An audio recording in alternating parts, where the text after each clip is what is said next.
हरतालिका तीज हिंदू पंचांग के अनुसार हरतालिका तीज भाद्रपद मास के शुक्ल पक्ष की तृतीया तिथि को मनाई जाती है। इस बार हरतालिका तीज 18 सितंबर सोमवार को मनाई जाएगी। इसको हरितालिका तीज और हरतालिका तीज के नाम से भी जाना जाता है। इस पर्व का संबंध शिव जी से है और हर शिव जी का नाम है, इसीलिए हरतालिका तीज ज़्यादा उपयुक्त है।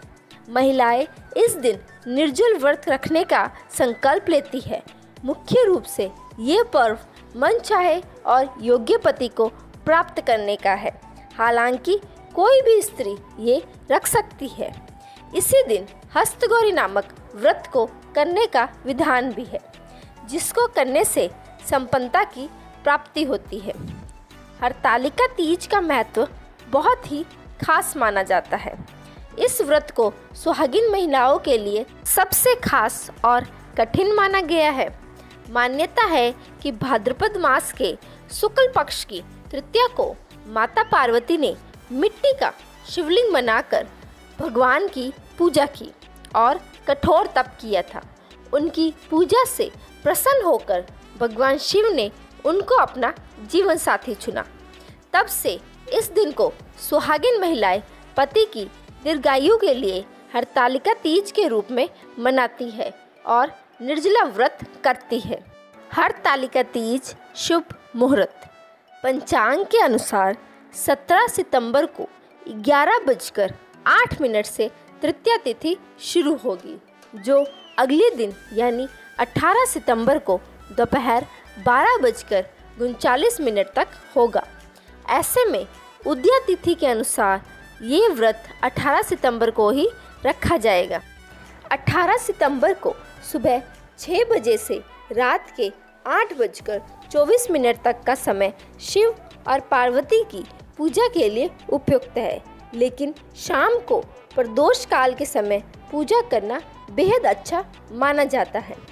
हरतालिका तीज पर माता पार्वती और भगवान शिव की पूरे विधि विधान से पूजा की जाती है। हरतालिका तीज प्रदोष काल में किया जाता है। हरतालिका तीज व्रत को सभी व्रतों में सबसे कठिन व्रत माना गया है।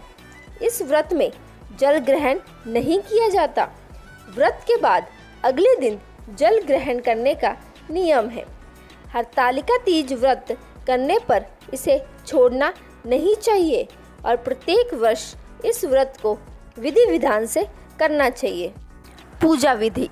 हरतालिका तीज व्रत के दिन रात्रि जागरण कर भजन कीर्तन किया जाना चाहिए। इस व्रत को कुंवारी कन्या, सौभाग्यवती स्त्रियां या विधवा महिलाएं भी रख सकती है। इस दिन प्रातःकाल उठकर स्नान करना चाहिए। महिलाएं सुबह संकल्प लेकर हरतालिका तीज का व्रत आरंभ करें। इस दिन महिलाओं को स्नान के बाद नए वस्त्र पहनने चाहिए। उसके बाद महिलाओं को अपने हाथ पर मेहंदी रचानी चाहिए और संपूर्ण श्रृंगार करें। इसके बाद साफ सुथरे वस्त्र धारण करने चाहिए तथा मन में व्रत का संकल्प लेना चाहिए। इसके बाद साफ मिट्टी में गंगा जल मिलाकर भगवान शिव, माता पार्वती और भगवान श्री गणेश जी की प्रतिमा बनानी चाहिए। इसके बाद सभी महिलाओं को एक थाली में अपने सुहाग की सामग्रियों को एकत्रित करके माता पार्वती को अर्पण करना चाहिए। इसके बाद भगवान शिव को धोती और अंगोछा उड़ाना चाहिए। यह सुहाग सामग्री बड़ों के चरण स्पर्श करने के बाद किसी गरीब को दान देना चाहिए। इस प्रक्रिया के बाद सभी आराध्य देवी देवताओं की पूजा करके उनका आशीर्वाद प्राप्त करना चाहिए और हरतालिका तीज की कथा सुननी या पढ़नी चाहिए और रात्रि जागरण करना चाहिए।